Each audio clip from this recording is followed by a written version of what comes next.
Shalom Pak Bambang, saya mau izin bertanya, bagaimana sejarah cerita Dajjal? Mohon pencerahannya.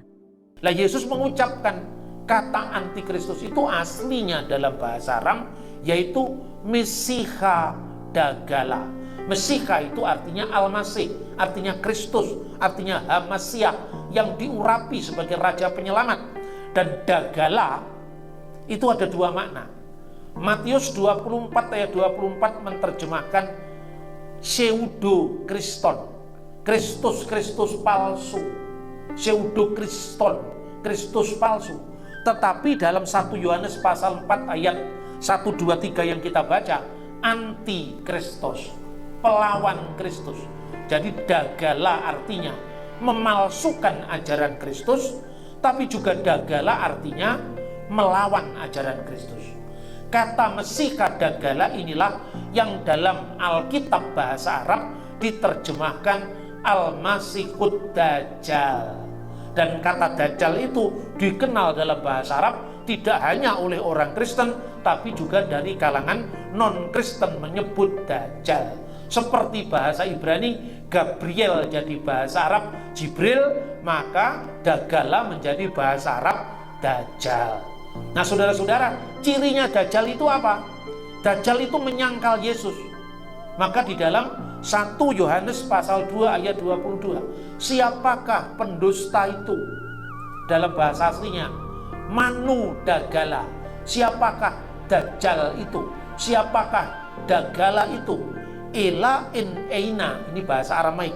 Ela en eina de kapar de Yasua lahua Masiha Hanahu Mesiha Dagala, yaitu setiap orang yang menyangkal, yang memungkiri bahwa Yesus adalah Kristus, dialah anti-Kristus, dialah Al-Masih Dajjal.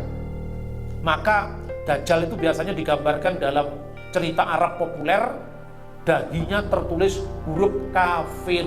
Ini asalnya dari Alkitab ini, jangan salah. Kalau Dajjal dikatakan di batuknya itu apa, di dahinya tertulis K, artinya kafir, itu asalnya dari 1 Yohanes pasal 2 ayat 22 dalam bahasa Aram, yaitu de kafar de Yasua, yang kafir, yang menyangkal, yang memungkiri Yesus. Dan secara tegas lagi dalam 1 Yohanes pasal 4 ayat 2, yaitu mereka yang menyangkal Yesus telah datang sebagai manusia. Dalam bahasa aslinya itu telah datang sebagai daging. Dia yang roh, dia yang tidak terikat ruang waktu, dia yang ilahi sebagai firman Allah yang adalah Allah, telah menjadi daging, menjadi manusia.